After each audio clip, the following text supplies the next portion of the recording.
ჩვენთან მოვიდნენ ებრაელები და შემოგთავაზეს 25 მილიონი მანეთი. მაგრამ არ გვეუნებიან რაში გვთავაზობენ 25 მილიონ მანეთს. რაღაც ესე იგი ერთადერთი პირდაპირი რეისი ყოველ სამშაბათობით იყო თბილისი თელავი რა ერთ საერთაშორისო მაშინ 91 წელში და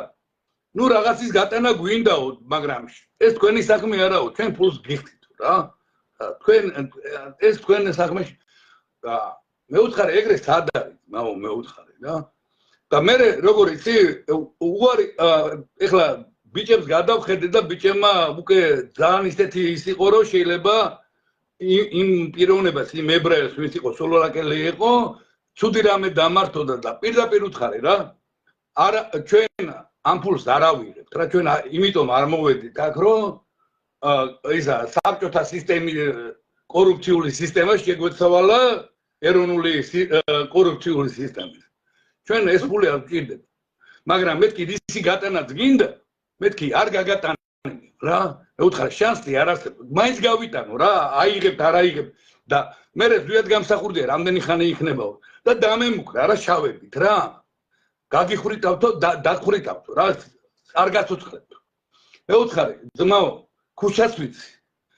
აქ რომ მიყურებ მეთქი ქუჩას ვიცი ისიც ვიცი მეთქი დასრებაზე რა სროლა რა და მეთქი წადი შენ გზაზე და შენ ხო იძახი გაიტან აი მეთქი მე ნახოთ რა გაიტან თუ არა და ზუსტად ერთი თვის თავზე ერთ-ერთი ინფორმატორი რომელიც იყო კაკებეს ინფორმატორი აეროპორტში გადმოვიყვანეთ ეროვნული გვარდიის ჩვენზე ინფორმაციების მომწოდებლად რა 400 მანეთი დაუნიშნეთ ხელფასი რა მაგრამ მაგარი ინფორმატორი იყო მართლა რა იცოდა მისი არა მარტო ის თვითონ აი ხო იცი სამოქალაქო ავიაცია ვერ ხედავს რა სამხედრო როცა საბჭოთა ამიერკავკასიის სამხედრო თვითმფრინავები რომ შემოდის ზონაში მარტო წერტილათაც ჩანს და ის ყველაფერს კითხულობდა გესმის გარდა იმისა რომ ისეთ ინფორმაციას გვაწოდა სამხედრო ინფორმაციებსაც რა აი დესანტი იყო რა თვითმფრინავი მოფრინავდა რომელი დაждდა სად გაფრინდა სად დაждდა გესმის ყველა ინფორმაციები ქონდა რომ პრეზიდენტს ქონდა ყველა ინფორმაცია რა მოხდა რა ხო და ის მირეკავს ღამის 12-ის ნახევარია და პლატონო სასტრაფოთო აეროპორტშიო რა რაღაცა გადისო ხვალე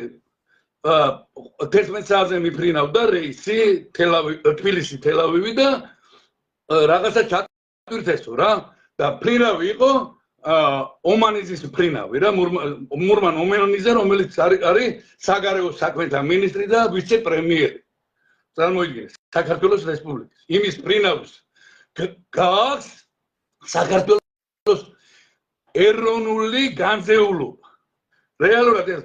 ეთნოგრაფიული კი არა რეალურად განზი გაქონდათ რა ჩვენი სიმდიდრე ქართული ეროვნული არა მარტო კულტურული არამედ რეალური სიმდიდრე ჩვენი წინაპრების და ჩვენი სიწმინდეების ტაძრებში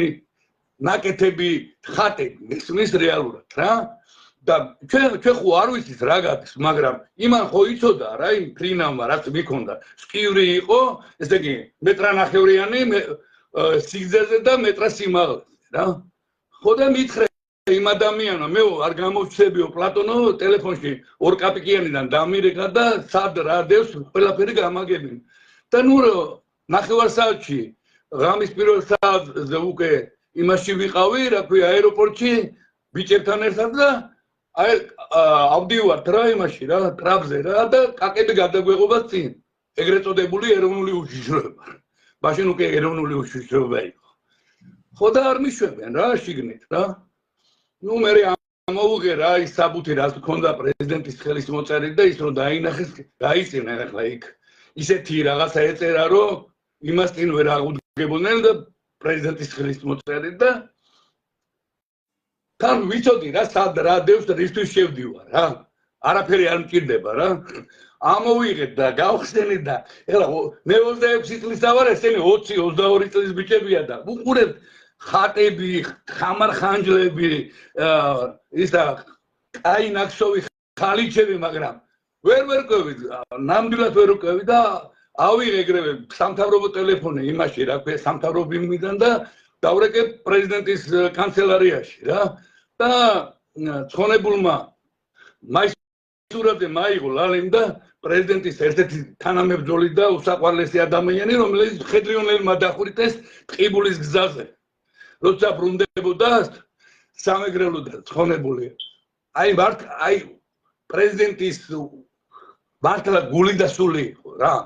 გოგო იყო არაფრის რო არ ეშინოდა ხო და ლალიმს ვეუბნები რომ ლალე მეთქი პრეზიდენტი მინდა მეთქი რა და ეხლა 20 წუთის უკანო გავიდაო ბატონი ზვიადი კოშკში წავიდაო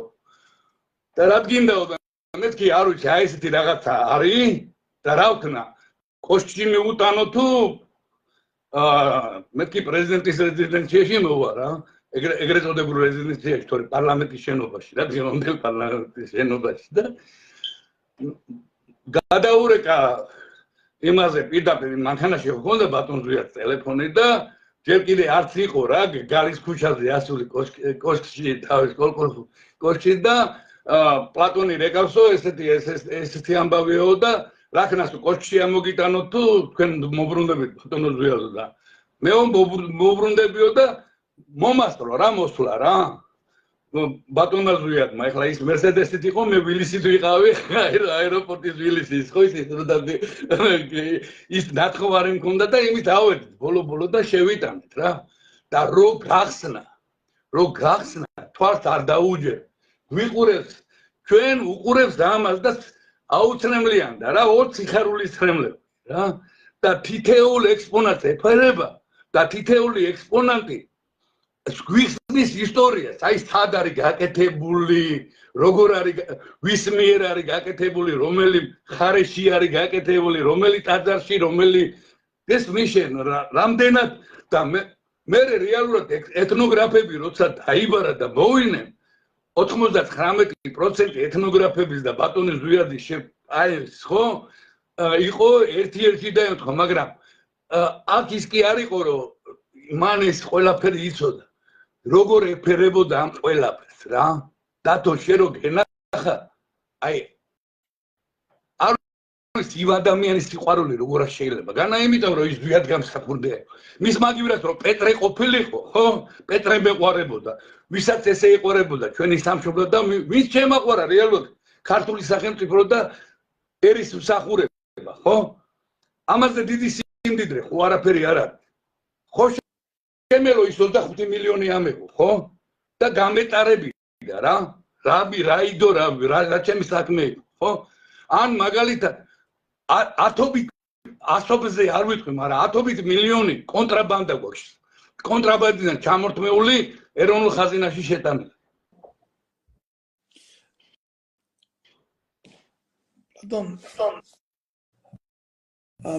მე ამ ყველაფერს აი შვიდად ვერ უსმენდი აი დამბურძგლა რა აი ცოტა არ იყოს და როგორი ემოციური განცდა აქვს მონათხრობს და გადმოცემულს იმის შესახებ თუ ვის ხელში იყო შენი სახელმწიფო ვინ მართავდა შენ სახელმწიფოს და მერე ვინ აკყავს შენ მეთაურად მის მაგივრად ეროვნულ განცდას შეგიფასებს კი არა და პირველები არიან ვინც კულტურულ მემკვიდრეობას ყიდიან და ვინც საყდრისი ააფეთქეს და ვინც გელათი გაანადგურეს და ვინც მონეტებად დაარიგეს საქართველოს ტერიტორიაზე ნაშოვნი ნანახი და არქეოლოგიური ურწყინვალესი აღმოჩენები და ისეთებიც ხდება რომ ბევრმა არ იცის აგერ ბაღდადში უძველესი რომაელების აბჯარი ნახეს და რუსეთში გაუგზავნეს რომელიღაცა სენატორს საჩუქრად გული მერევა ბატონო პლატონ მე ამალს და მეზიზღებიან ესენი და გული მტკივა რომ ჩემი სამშობლო ამათ ხელშია ესენი ყიდიან არა მარტო ქვეყნის დღევანდელ მომავალს ესენი ყიდიან ქვეყნის ისტორიას და ნათქვამი როა ვინცო წარსულსო თოფს ესვრისო წარსულ ისტორიას ზარბაზანს დაუკუხებს აქაო და მთელი უბედურება რა არის იცი ამათ ღალატს ეწირება ჩვენი შვილები და ჩვენ დიდიერი ვართ ძლიერიერი ვართ ღვთის მიერ გარკვეულწილად კურთხეული ერი ვართ და არ გვაქვს ჩვენ ისეთი ხვედრი რომ პუტჩისტებმა ჩვენი სახელმწიფოებრიობა გაფანტონ და გაანიაო აი მე მოგიწოდებთ თითოეულ თქვენ და ჩვენ ძალიან დიდი ხანია ახლა ლაივ ეთერში ვიმყოფებით და ბევრი ამბობს, რომ შენ დრო არა გაქვს, მაგის მეტი საქმე არა გაქვს, ეთყობა უმუშევარი ხარ და დრო ბევრი გაქვს. მე უყურებ უშიშროების ნარატივებს. აი რა მინდა იცი მივმართო უშიშროების სამსახურს. თქვენ ხომ მოისმენთ ბატონმა პლატონმა რა თქმა. აი მაშინ როდესაც გაგლეჯილი ვილისით, რომელსაც კანარეიკა თავზე ედგა, აი ესეთ საქმეებს აკეთებდნენ და თქვენ ხალხს უხდით ფულს იმის გულისთვის, აი ესეთი ნარატივები წეროს, ოღონდ რამენაირად განეიტრალდეს ხალხი ეროვნული ცნობიერება.